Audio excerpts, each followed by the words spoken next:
Toledo Walleye took care of business in the first two home playoff games of the season as we welcome in Matt Melzak, the voice of the Walleye. Matt, Kalamazoo came in. We talked about this all season long. The K-Wings are just a bad matchup.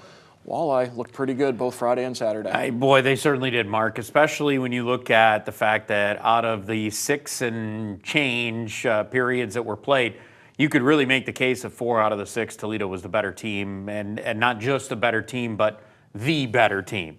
If you could follow where I'm going there, because of the fact that they dominated the seconds and the third periods of both games. The first periods both nights were very even, or maybe even slightly at advantage one way or the other.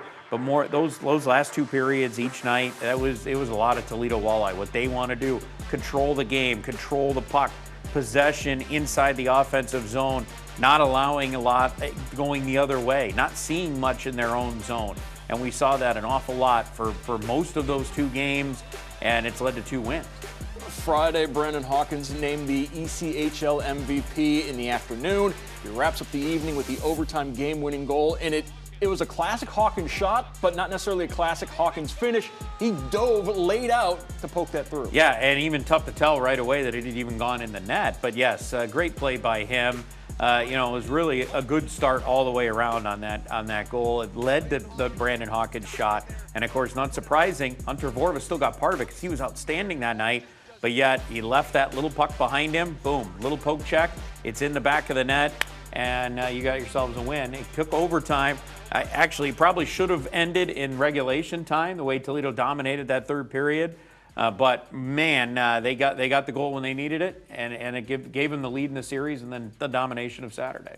Friday game 1, it was Vorva and Letterman in net, and Saturday game 2, both teams going with I don't want to say the backup goaltenders, we'll say goaltenders 1B in Lemieux and Bednar. That's the depth of both teams at the goalie position. It certainly is, and both of them played terrific. And you look, Lemieux was the difference in the game. Otherwise, that could be 7 or 8. Goals on the board for Toledo, maybe even more that night, how well they played on a Saturday without his goaltending. And you look at the goals that beat him, I mean, legit goals. That's just, you had to really work, Toledo did, to get those goals on Jonathan Lemieux on Saturday night. And Jan Bednar, everybody looks at it and says, oh, well, Letterman will be the guy, Well, if you look at what Jan Bednar did to end the year, from March 1st on, a 10-1 record and 11 starts, under 1.5 goals against average, almost 940 save percentage, earned that right to play in the playoffs and get an opportunity to showcase his skills in the postseason. So to me, I think you used the line right. I don't know if there is a 1A, 1B. I don't know if they're 1A, 1B flip or 1C. I don't know. They're ones, and you get that opportunity. You're blessed to have ones as your goaltenders where you can go with you.